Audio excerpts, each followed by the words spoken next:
Hey folks, this is Greg Judy at Green Pastures Farm. We have got grass. Lots of grass.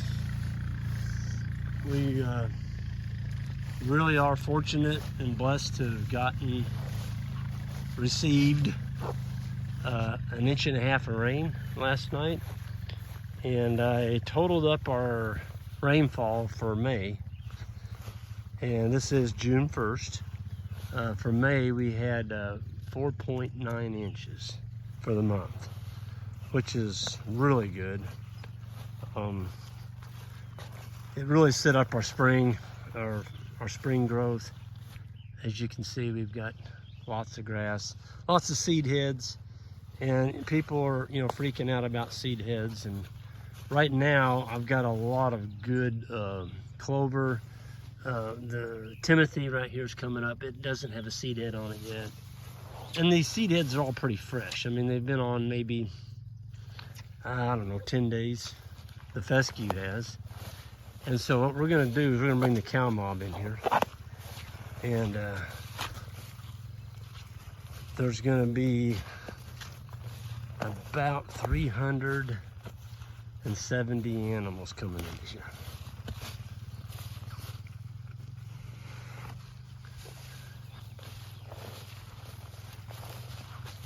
That's counting, I think we're up to 102 baby calves, and of course all the yearlings.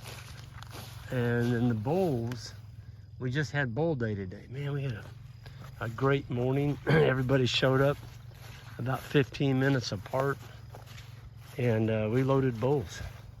People got to select the bulls, and we sold some good ones. But so now we're gonna have basically one herd of cows.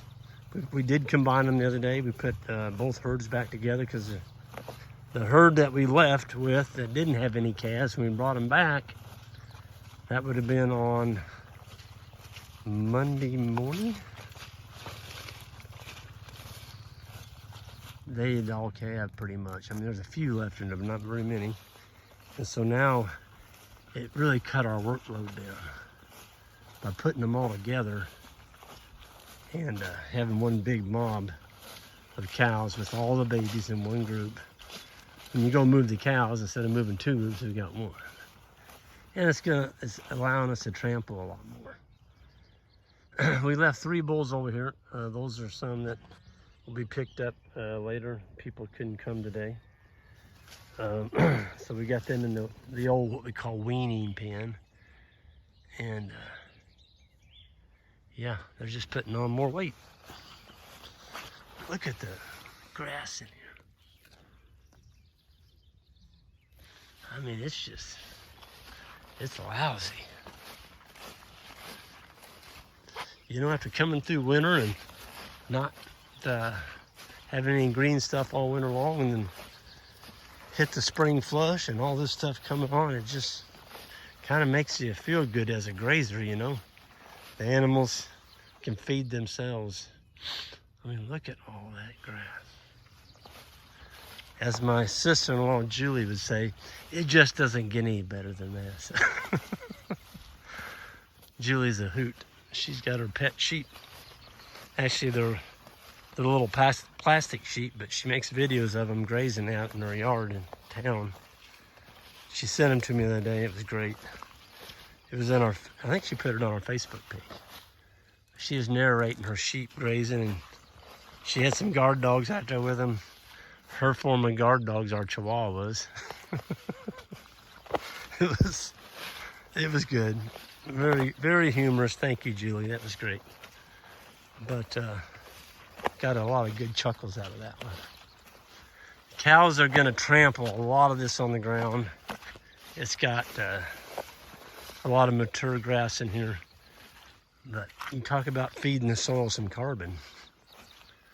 We're going to feed some carbon here. The boys are out there right now. They just went by me. And they're walking the cow herd. They're going to make sure there's no babies that were born today. And then the cows will come into here.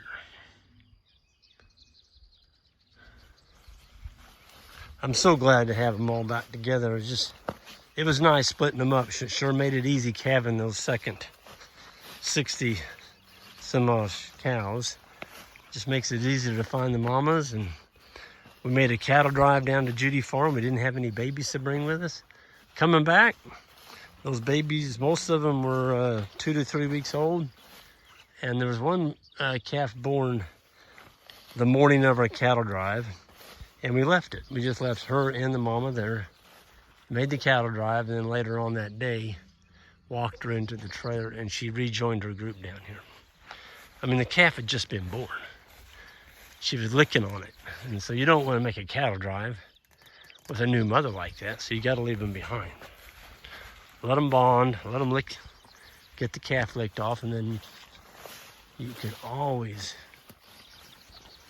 come back later and join them up. Man, look at that. Y'all see any bare ground in there?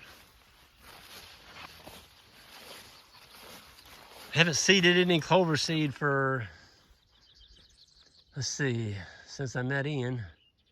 That was in 2007, 13, 14, 15. In 15 years. 15 years. Yep. That's a money saver, not having to put down clover seed anymore. Just because we focus on the fall, making sure we get a good hard seed on our clover in the fall. It seeds itself, folks. You don't have to put it out. I know you haven't heard maybe that from your seed dealers, but that's the way it is. You don't need to be buying clover seed. There is clover. What's that, Ron? There's clover here all over, or something like that. There's clover galore. Well, we've got clover galore. But we've also got some other very beneficial grasses in here growing with the clover.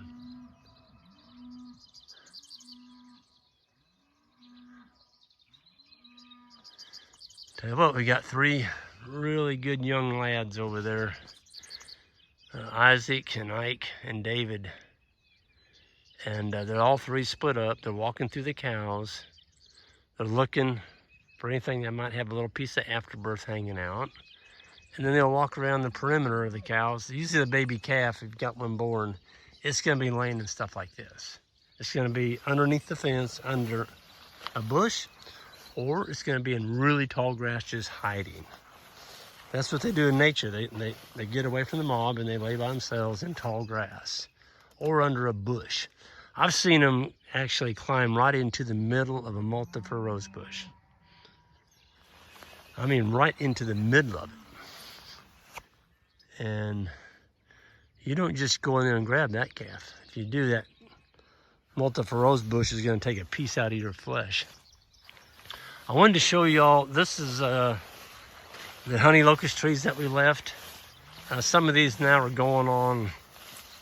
Most of those after you see in front of us, they're 7 to probably 10 years old now. And they were just little sprouts. This tree right here was a little sprout when I leased this farm 21 years ago. And today it's 40 feet tall. Yep, it's got thorns on it, but man, it throws out some nice shade. And when it's 100 degrees out, 100% humidity, I'll take it. Look at this. Huh. This is Reed's canary grass. There's a whole circle of it right here. That had to come from some hay that we fed. And it wasn't there last year. Here's our honey locust sprout. And so that'll get hammered by the cows. And then we'll come down here in July and we'll just single those out, whack them off. Because I did tell Doc, the owner of this farm, we would not let the trees take the farm over. And so what we've done is we've left some for shade, which are those.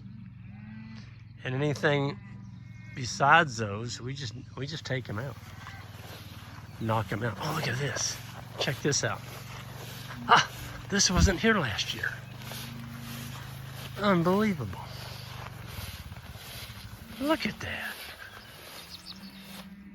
That's eastern gamma grass. That was not there. I'd have remembered that. It's right underneath this tree, or underneath this fence. Look at that.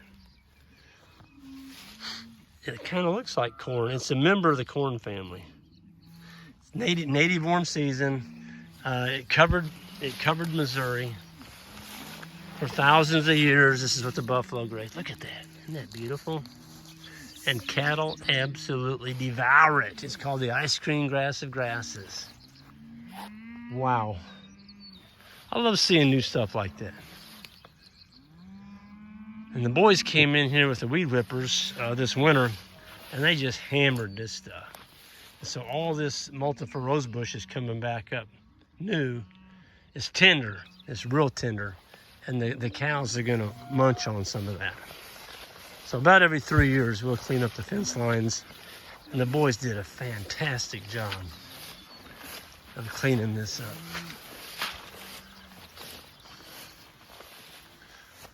This is a mulberry tree that I saved when it was just a little tyke. And I put a wire around it because I knew the cows were gonna eat it. And guess what? I got mulberries. Hot dang, look at that. Oh man, look at that one. Oh man, oh, those are so good. Oh. I dreamed of the day when this tree would put on mulberries, and it's done it. Oh, they're so delicious. Sweet. I'm gonna get them before the coons do. Yeah.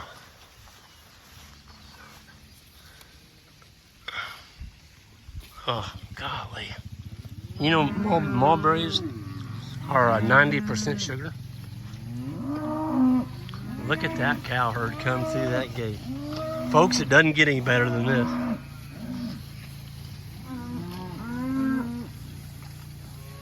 Cows are going after sedge. That's water sedge.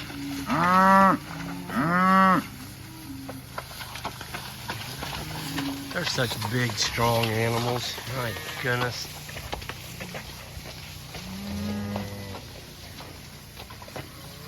Wow. Now you're looking at about 380 head right here. And they're happy. They're happy to be moving into a new paddock. That 1.5 inches of rain we got last night, and then the rain before that, this ground's wet. You can hear them. It's wet.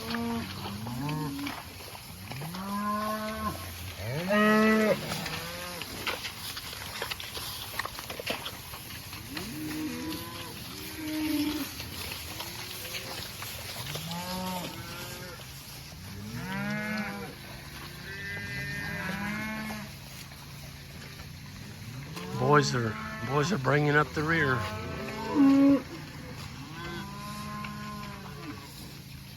It's like everything's got a tag in this here, the new ones, so we didn't have any new babies.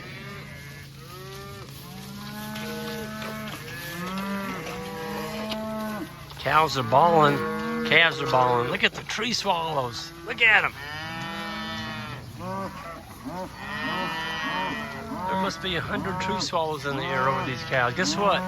One adult pair of tree swallows will eat 8,000 flies a day.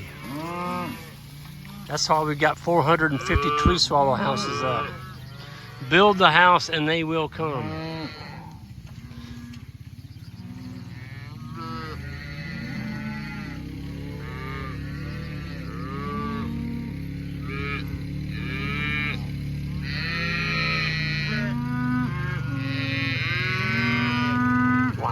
Such a beautiful evening. It'll all be quiet here in about 5 minutes and they'll all find each other.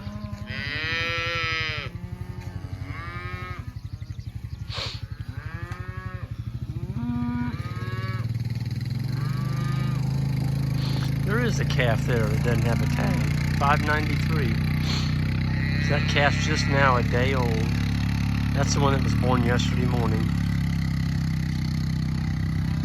and it's trying to suck on the other cow. And her mom just like, don't kick my baby. Yeah, 787. There she goes. She's a good mama. I like to see good mama cows. This cow's getting a drink out of that little stream, and there's a full tank of water behind me.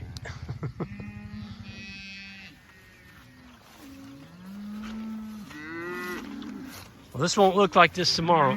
In the morning, we'll be moving them again in the top part of this paddock, and it's going to look different. This is all going to get trampled and eaten. They're just coming through, grazing the top third of the plant and leaving. We've got a lot of forage in front of us. We got to keep moving. If you slow your cows down too much in the spring, several things happen. One, there's a chance you get overgrazed. Two, you're limiting them, and so your animal performance is going to suffer. You're not getting enough energy in your cows. And if you don't get enough energy into those cows, you're going to see scours, pneumonia, the whole malady of stuff can start hitting your baby calves.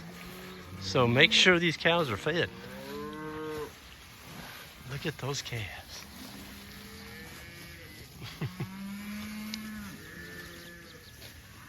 Yep, they're already grazing. Calves grazing just like a big cow. But folks, I'm going to get out of here. It's a beautiful evening. Everyone have a good one. And we'll see you down the road. And it's just, I hope everyone had a great Memorial Day. I know we did. And you got to spend some time with your family and friends. And remember what Memorial Day is all about. The sacrifices that all of our predecessors before us had to go through so we could have what we have today. And I'll never take that for granted. Folks, have a good one. Take care.